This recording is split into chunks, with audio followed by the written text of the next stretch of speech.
It's strange how a single plate of turkey can change the way you see your own child. That night, when my daughter asked me to eat in the garage, I swear something in me went quiet.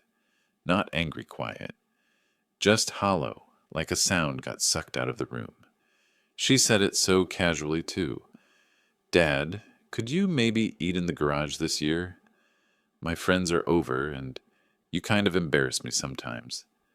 Before we continue, let me know where you're watching from in the comments. I want to see how far a story like this travels. It was Thanksgiving. 38 degrees outside, but the garage was cleaner than most people's kitchens. I'd waxed the floor myself in October, hung the tools in perfect rows on a pegboard.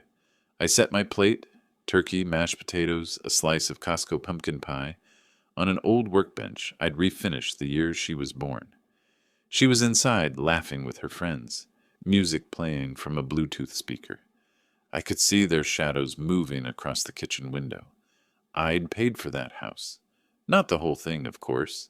Emily and her husband Tyler took out a mortgage, but I covered the down payment when the bank wouldn't approve their loan without a cosigner.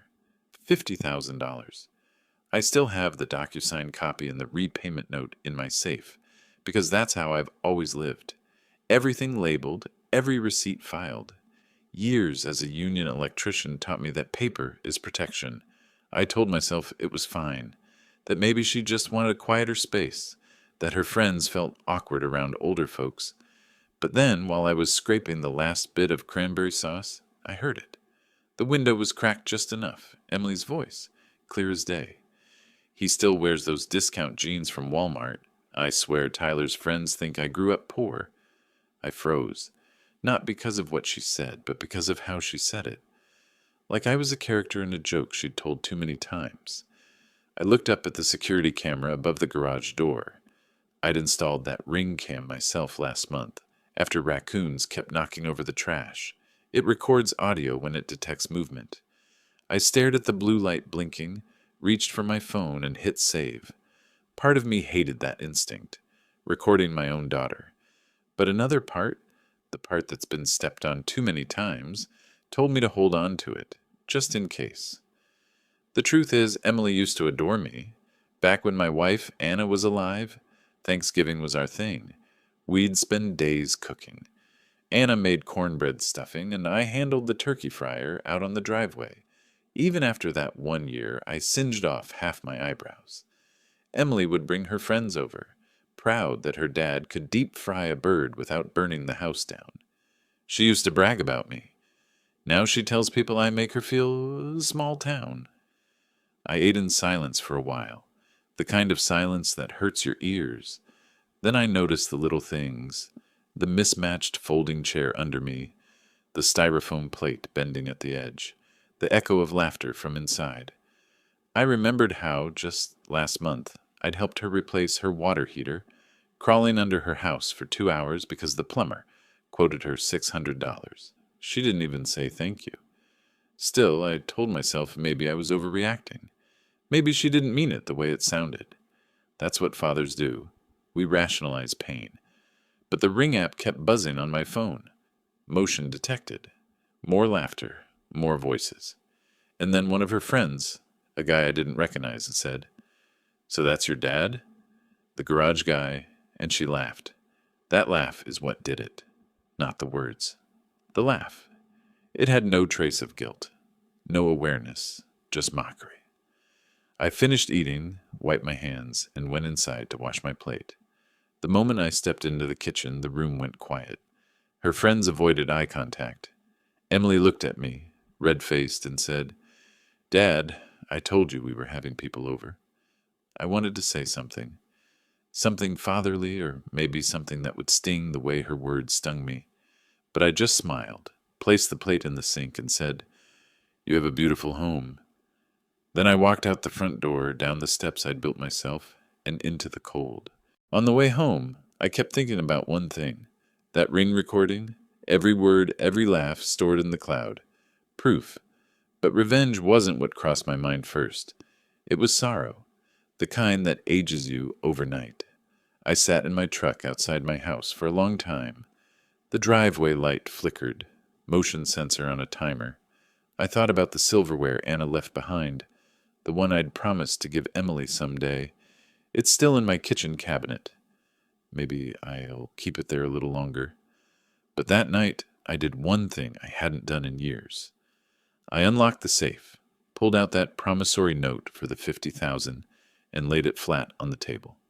Then I poured myself a cup of coffee, opened the Ring app again, and pressed play. The sound of her laughter filled the room, and in that moment, I realized something had changed forever. Next Thanksgiving, she wouldn't be the one deciding where I sit. The Monday after Thanksgiving, I was still replaying that garage scene in my head. Her voice, that laugh, the way the cold turkey tasted like nothing. I kept telling myself to move on, that maybe I was just being sensitive. But then the mail came. There, wedged between a water bill and a Veterans Affairs newsletter, was an envelope addressed to Emily and Tyler. Their HOA statement, postmarked to my address. I'd been her backup address since she and Tyler started traveling for work. I almost tossed it aside until I noticed the red letters stamped across the top. Past due. Final notice. Inside were 2 unpaid fines, $200 for unauthorized exterior decor, and another $150 for improper trash storage, and an additional line at the bottom, delinquent accounts may be referred for lien placement. I read that twice. See, when you work construction for 35 years, you learn the power of paperwork. Every job site, every union grievance, paper wins arguments. And in that moment, I remembered something. The promissory note Emily signed last year for her down payment. $50,000, interest-free for 18 months. That deadline had quietly passed 3 weeks ago. I opened my fireproof safe, where every document was labeled in a plastic sleeve. Sure enough, there it was. Signed, dated, witnessed, legal. I sat there for a minute, the smell of coffee going stale on the counter. I wasn't angry yet. Not exactly. Just awake. That afternoon, I drove to the VFW hall. Mondays are slow there. Mostly retirees, a few younger vets grabbing chili and beer. I help run the Thanksgiving drive every year. Anna and I started it before she passed. The guys were still talking about the meal we gave out last week. Heard your daughter's doing well, one of them said. Big house up near Powell, right? I smiled and said, yeah, big house. Then I changed the subject. On my way out, I ran into a city code officer I know from back when I did electrical inspections. We chatted about permits, zoning, random small-town stuff. But a question popped into my head, innocent at first. I asked, hey, out of curiosity, how do HOA liens actually work? He laughed, thought I was joking. I wasn't. He said, if you pay off someone's delinquency, you can technically take assignment of the lien if the HOA allows it. Then he added, why, someone stiff you? I didn't answer, just smiled. But I wrote it down on a napkin the second I got back to my truck. That night, while I was sorting the rest of the mail, my phone buzzed. A message from one of Emily's old high school friends. A nurse I once helped when her power went out during a blizzard. She sent me a screenshot from a group chat. I wish she hadn't, but she did. It was Emily again. He still acts like some blue-collar hero, she'd written. If he just stopped dressing like he came from a trailer park, maybe I wouldn't have to hide him. I sat there staring at the screen until it dimmed. I didn't cry. I didn't even sigh. I just felt something calcify inside me. Still, I didn't want to hurt her. I wanted her to understand. That's different. I reopened the HOA envelope, dialed the number listed at the bottom, and asked for the manager. A polite woman answered. I told her I'd received a notice by mistake, but was interested in resolving the balance. She explained the process, how payments could be made directly, or if the board agreed, an outside party could assume the lien. Her exact words. Once assigned, the lien holder has the same rights as the HOA. I thanked her, hung up, and stared at the phone. The air felt heavy, like before a storm. For the next few days, I went about life like nothing happened. Fixed my neighbor's generator, helped at the food pantry, but something was brewing under the surface. Every sound in the house felt amplified. The hum of the refrigerator, the click of the thermostat. On Thursday, another envelope arrived, this time from Emily herself. No return address. Inside was a thank you card with a photo of her and Tyler smiling by their Christmas tree. The note said, "Thanks for helping us get settled, Dad. Maybe next year we can all have Thanksgiving together again." No apology. No mention of the garage. Just polite distance, like I was a contractor she'd hired once. That same evening, I got another message from the nurse friend. This one was a short audio clip. Emily's voice again, laughing over dinner. "If he ever shows up uninvited again, I'll sit him in the shed." The shed. I pressed play again, slower this time, until her words faded into static. Then I looked at the ring footage still sitting in my phone. Her mocking voice. The laughter.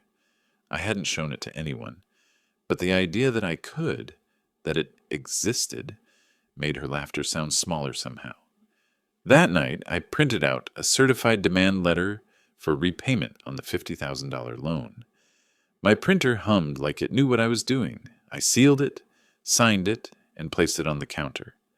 For a moment, I thought about tearing it up, about forgiving her, moving on, pretending none of it happened. But I couldn't shake that image. Me, alone in the garage, eating off a styrofoam plate while my daughter bragged about her new backsplash tiles.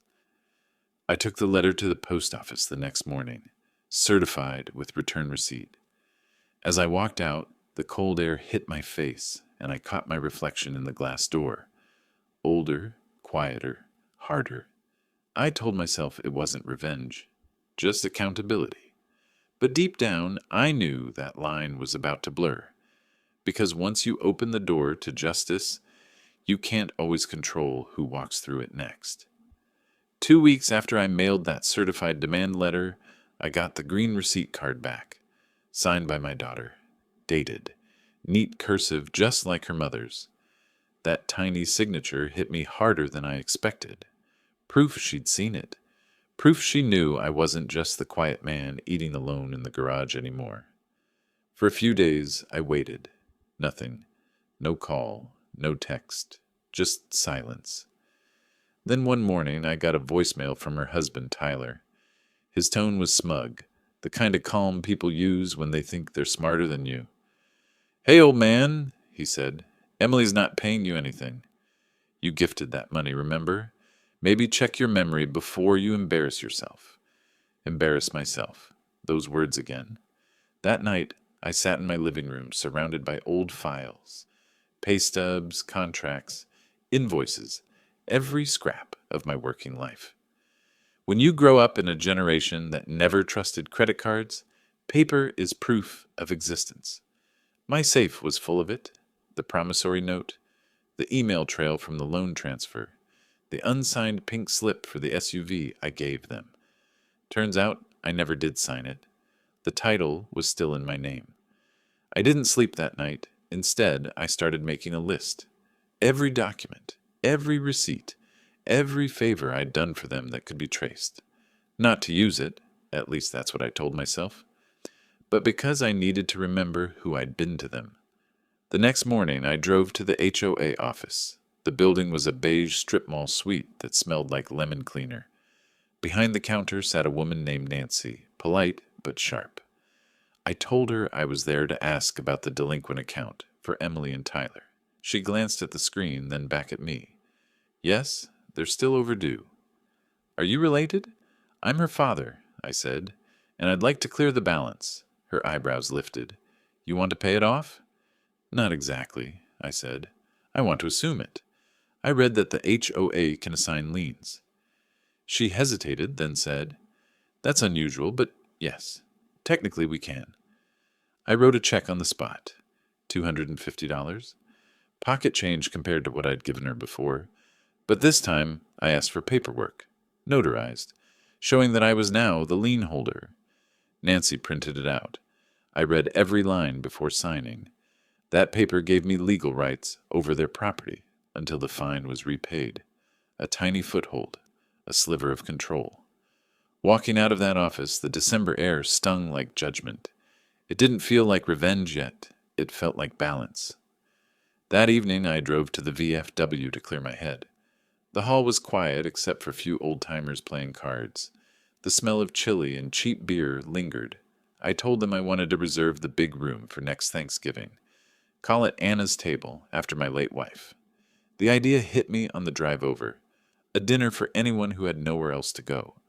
I'd rent the projector, bring live music, maybe even invite the food pantry families. The thought steadied me.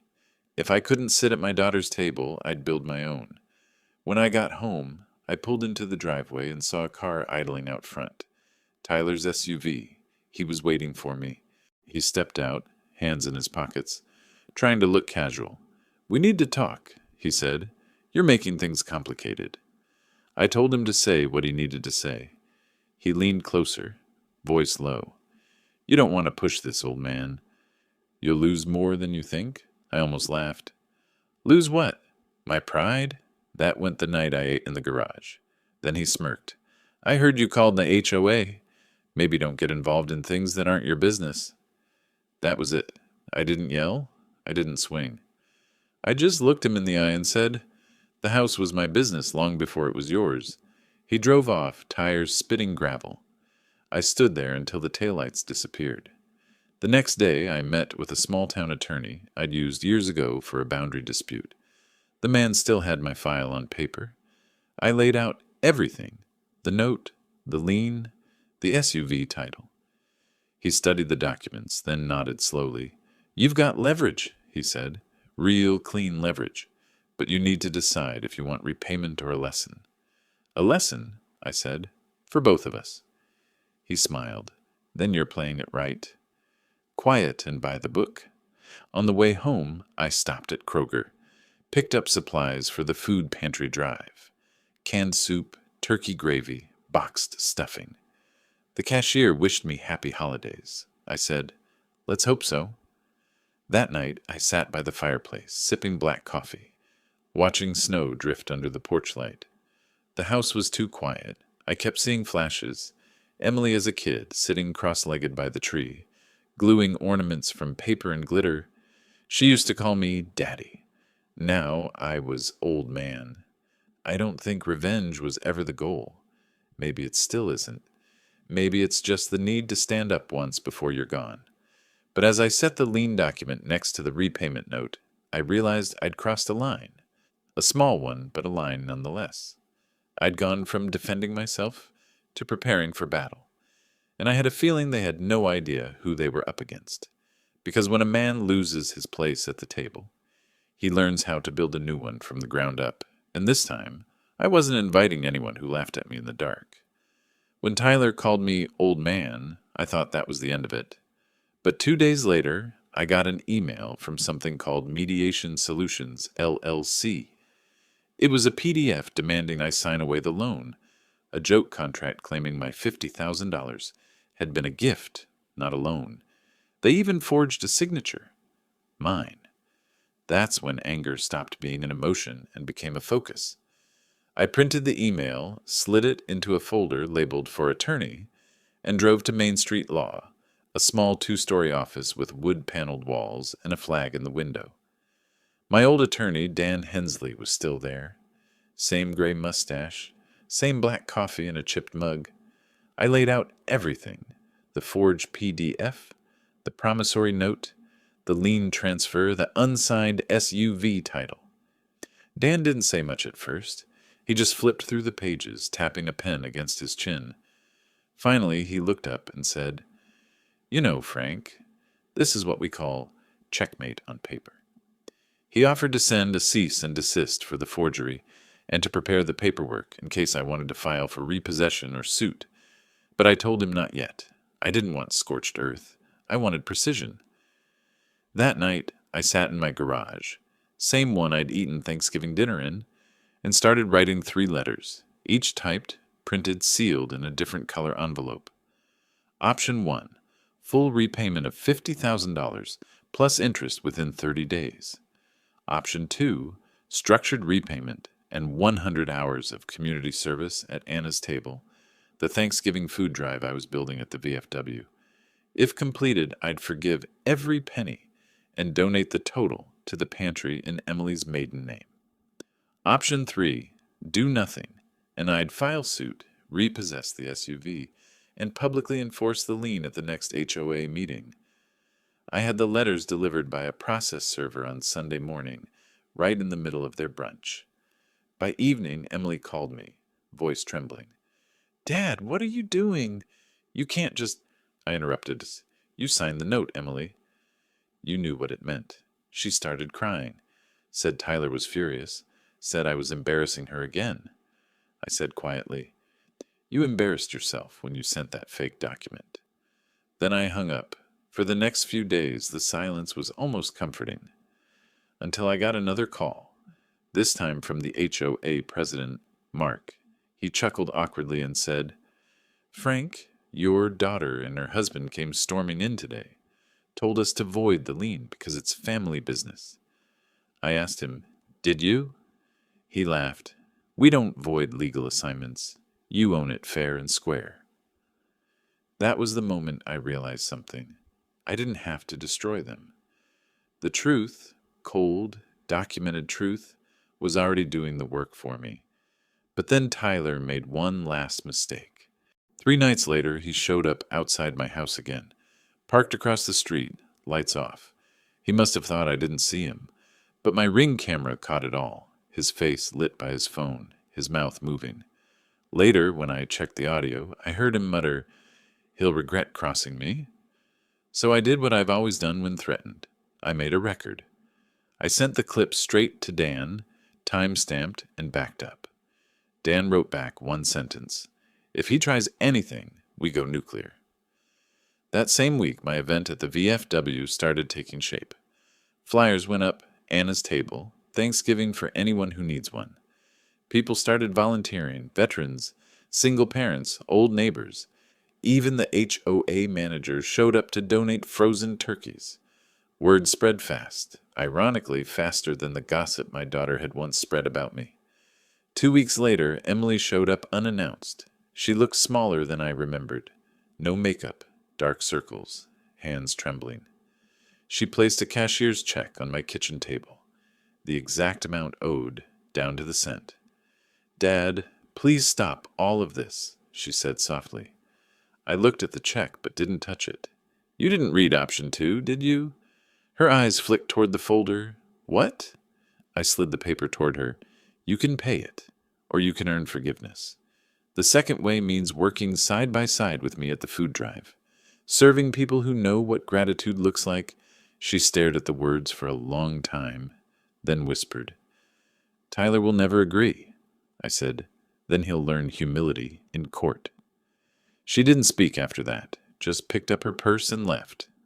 The next morning, I got an email from her. "We'll take option 2. That was the first time I smiled in months. A week later, I stood in the VFW hall, watching my daughter spoon mashed potatoes onto plates beside veterans and strangers. Her husband stood at the sink, washing dishes with rolled-up sleeves, silent. Nobody mocked anyone. Nobody laughed. Just quiet service. And for the first time in a long while, I felt something close to peace. I didn't need to shout or shame or threaten. The papers, the truth, the steady hand, that was enough. Still, as I watched Emily glance at me across the room, eyes glassy with something like regret, I couldn't help thinking, revenge doesn't always come with fire. Sometimes it's a mirror, and you make them look long enough to see who they've become. But deep down, I knew this wasn't over yet. Because in 30 days, if they missed a single volunteer shift, the next Thanksgiving would be in court. The next 30 days passed slower than any winter I can remember. Every Saturday, Emily showed up at the VFW hall with her sleeves rolled up, ready to serve. The first few weeks, she barely spoke. She kept her head down, scooping mashed potatoes, avoiding eye contact. Tyler came too, washing trays in the back like a man serving a sentence. He didn't joke anymore, didn't call me old man. He just scrubbed until his hands turned red from the hot water. By the third weekend, People started noticing. The volunteers whispered, "That's his daughter, isn't it?" I didn't answer. The only thing I told them was, everyone deserves a second chance, if they're willing to work for it. But deep down, I wasn't sure if she was doing it out of guilt or just to make it all go away. Then one cold afternoon, something shifted. It was December the 23rd, 2 days before Christmas Eve. The hall was crowded, the air thick with the smell of turkey gravy and laughter. I was setting out pies when I saw Emily kneeling beside a little girl, maybe 7 or 8, helping her pick marshmallows off the sweet potatoes. The kid's mom was one of our regulars, lost her job, raising 3 kids on her own. Emily said something that made the girl giggle. When she stood up, her eyes met mine. For the first time since Thanksgiving, she smiled. Small, nervous, but real. That moment hit harder than any repayment ever could. Still, accountability is a promise you finish, not one you feel. On the 30th day, Tyler missed his shift. No call, no message. Emily showed up alone, hands shaking as she poured coffee for guests. When I asked if he was coming, she said quietly, "He left." Turns out, after that last volunteer shift, Tyler had packed his things and moved out. His friends dropped him from their social media pages after the HOA drama, and the forged loan papers came to light. Because yes, I'd sent the forgery email to their mortgage lender for verification. The bank had flagged it, the HOA board had circulated the complaint, and suddenly, Tyler wasn't the golden suburban husband anymore. That was the twist I didn't plan, but it fit like the final puzzle piece. His downfall came not from me, but from the weight of his own arrogance. A week later, I received a letter in my mailbox. No return address, just my name written in blue ink. Inside was a folded check for the final loan payment, and a short note from Emily. "Dad, I know I can't undo what I said or how I made you feel. But I want you to know I finally understand what you were trying to teach me, that gratitude means more than image. I'll keep working at Anna's table. Even if I don't have to, I didn't cry when I read it. I just closed my eyes and whispered, 'Good girl.'" A month later, the food pantry expanded. We added 2 more freezers, bought with the money I matched from the repayment fund. I changed the sign out front, Anna's table, open year-round. Underneath, in smaller letters, I added, "In gratitude and grace." The following Thanksgiving, the hall was packed again. I stood behind the counter, ladling gravy like I'd done for decades. Emily was beside me, wearing her old Ohio State hoodie, hair tied back, cheeks red from the steam. At one point, she leaned over and said, "Dad, do you want to sit for a bit?" I smiled and said, "No, I'm right where I should be." Then she did something that caught me off guard. She took a plate, real china, not styrofoam, filled it with turkey and potatoes, and carried it out to the garage behind the hall. "Just for memory," she said softly. We sat there together, 2 folding chairs under the humming fluorescent light, eating side by side in silence. Not as punishment, as closure. She's still volunteering. Tyler? Last I heard, he moved back with his parents in Dayton trying to start over. Maybe he will, maybe he won't. That's not my story to tell. What I learned from all this is simple. Forgiveness doesn't mean forgetting. It means keeping your dignity while letting the other person face their reflection. Sometimes, the quiet kind of justice lasts longer than any anger could. If you've ever been in a situation where someone you love disrespected you, and you didn't know whether to forgive or fight back, I'd like to hear your story. Drop it in the comments. And if you're still figuring out where forgiveness ends and self-respect begins, maybe stick around. You're not alone in this. Because in the end, I didn't just get revenge. I got my seat back at the table.